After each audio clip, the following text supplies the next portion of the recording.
अब आत्मा के बारे में आगे की अब आत्मा की आगे की यात्रा करते हैं अपन।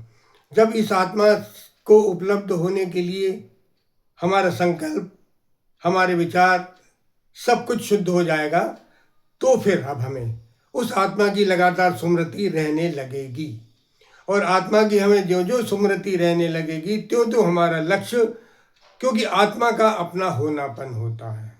आत्मा का अपना होनापन होता है। जब तक ये होनापन आपके समझ में नहीं आएगा, क्योंकि अभी तक आप होनेपन में सिर्फ आपको शरीर याद आता है, क्योंकि आपको लगता है शरीर है। ये शरीर आपके आत्मा का होनापन नहीं है। आत्मा की वजह से शरीर तो है, लेकिन शरीर की वजह से आत्मा नहीं है। आत्मा का अपना होनापन होता है। यही होनापन आपको, जब आपको आत्मा उपलब्ध होती है या आत्मा का अनुभव होता है, उस अनुभव में यही चीज़ आपको समझ में आती है कि ये है मेरी आत्मा का होनापन, मेरा अपना होनापन।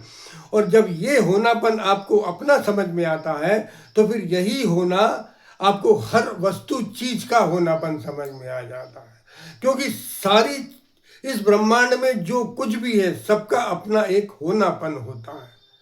और वही होनापन एक ऊर्जा है, और वही होनापन सारे ब्रह्मांड का होनापन है, जो आपका अपना होनापन। परमात्मा का भी होनापन वही होनापन होता है, जो आपका अपना होनापन होता है। इसीलिए अगर आपको अभी समझा दिया जाए, या अभी आपके सामने भगवान उतर के भी आ जाए ना, तो भी आपको उन पर विश्वास नहीं होगा कि ये भगवान है। क्योंकि आप भगवान को भगवान सिर्फ एक शरीर रूप में देखोगे। जैसे आप अपने आप को शरीर रूप में देखते रहते हो, वैसे ही आप भगवान को भी एक शरीर रूप में देख लोगे। लेकिन आपको इसमें ये विश्वास नहीं होगा कि ये वाकई में भगवान ही है। आपको वहां पर भी शंका उत्पन्न हो जाएगी कि ये भगवान है कि नहीं है। क्योंकि जब तक क्योंकि आपको अपना शरीर दिखता है, ऐसे ही आपको उनका शरीर नजर आएगा। लेकिन जिस दिन आपको आपके आत्मा का होनापन समझ में आ जाएगा, तब आपके लिए सारे ब्रह्मांड का होनापन समझ में आ जाएगा कि वास्तव में होनापन होता क्या है। और वही वही तुम्हारी आत्मा की सच्ची ऊर्जा है, वो तुम्हारा होना। और ये होनापन जब अपन को पकड़ में आ जाता है, फिर उसकी आपको स्मृति नहीं रखना पड़ती है। वो निरंतर वो होनापन आपके लक्ष्य में बना रहता है, पकड़ में रहता है वो होनापन। फिर वो सबका होनापन आपको समझ में आ जाता है कि सारे ब्रह्मांड का होनापन भी ऐसा ही होनापन है।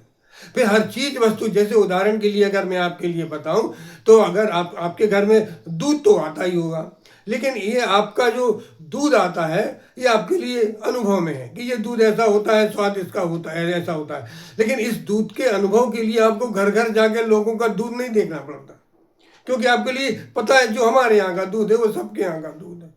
इसी तरह ये एक बार होनापन अगर आपके पकड़ में आ जाए, तो फिर आपको प्रत्येक चीज का होनापन देखने की जरूरत नहीं पड़ेगी आपके लिए, क्योंकि वो होनापन सबका एक ही होता है। वही होनापन हमारा है, वही होनापन परमात्मा का। यहाँ तक कि जो पत्थर है, जीव जंतु, जो भी इस ब्रह्मांड में जितनी भी योनियां हैं, उन सबका होना एक ही है। और वही होनापन उसकी अपनी ऊर्जा है, उसकी अपनी आत्मा है।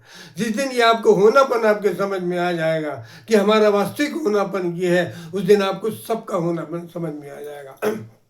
पत्थर का भी होनापन आपके समझ में आ जाएगा कि पत्थर भले ही क्योंकि पत्थर एक जड़ योनि है, एक जगह स्थिर रहता है तो रहता है, लेकिन उसका भी अपना एक होनापन अति सूक्ष्म गहराई में, पत्थर की अति सूक्ष्म भीतर गहराई में वो उसकी अपनी सत्ता बनी हुई है, वो अपना होनापन बना हुआ है। वही होनापन उसकी अपनी आत्मा है। इसी तरह ईश्वर परमात्मा राम का भी अपना होनापन है। राम उसी ऊर्जा से राम है जिस ऊर्जा से आप।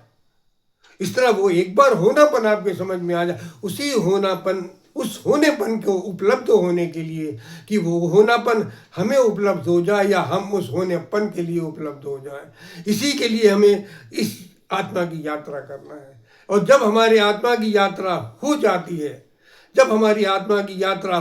है, तब हमें पूर्ण रूप से आत्मा का अनुभव हो जाता है। अगला बाद में।